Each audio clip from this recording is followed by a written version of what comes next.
Grand sujet, énorme sujet. Moi, je ne suis pas sûr d'avoir fait complètement le tour de la question, mais j'ai une conviction, et donc je suis venu la partager aujourd'hui, c'est que la médecine doit retrouver le sens de son travail.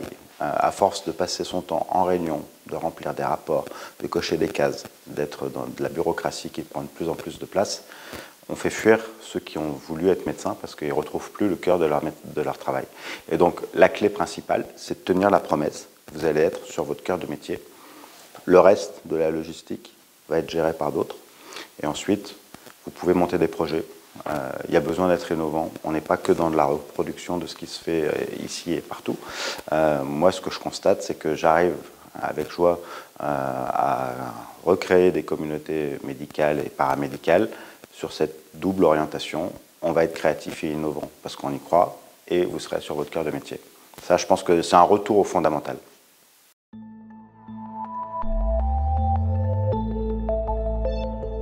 Parce que moi, je suis très heureux de voir qu'il y a des jeunes professionnels qui se posent la question de l'engagement politique. On a un pays qui va mal, on a des territoires, des provinces, des villes, des communes, de la ruralité qui sont en crise. Et je ne crois pas que ça n'avancera que parce qu'il y a des professionnels de la politique. Il faut qu'il y ait aussi des gens qui viennent avec leur expérience de vie, d'hommes et de femmes qui ont une vie professionnelle et qui acceptent ce saut, ce passage.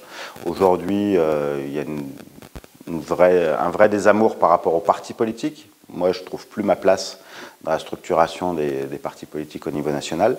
Par contre, là, j'ai rencontré une vingtaine de jeunes professionnels qui ont quelquefois des affiliations politiques, mais je pense que c'est à la marge, mais qui ont envie de participer à la recherche du bien commun là où ils sont. Donc, ça mérite de donner un peu de temps pour eux, d'échanger. Et puis, en plus, ça m'a stimulé d'avoir ce temps d'échange avec eux. Donc merci à l'Institut Thomas More d'ouvrir des week-ends de formation qui permettent à ceux qui se posent la question d'aller un peu plus loin dans leur réflexion et qui vont peut-être s'engager. Il y a besoin de ce sas, à mon avis, pour pouvoir transformer l'essai. Donc moi, je suis ravi de contribuer à ces échanges avec des experts, des élus diversifiés, des universitaires. J'espère que dans la vingtaine, il y en a un bon nombre qui transformeront l'essai.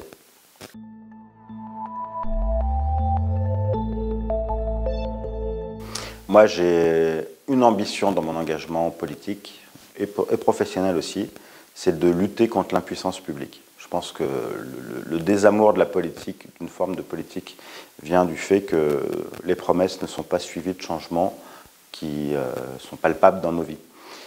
Comme élu local, j'ai accès à des leviers qui permettent des actions qui sont petites, mais qui ont effectivement un impact dans la vie des gens. Et donc, j'ai voulu participer à un moment de satisfaction, de dire que oui, effectivement, la vie locale permet d'avoir cette satisfaction de voir qu'on peut mener des projets, qu'il y a des choses qui bougent et que ça n'attend que l'enthousiasme de personnes qui viennent nous rejoindre. Donc, j'encourage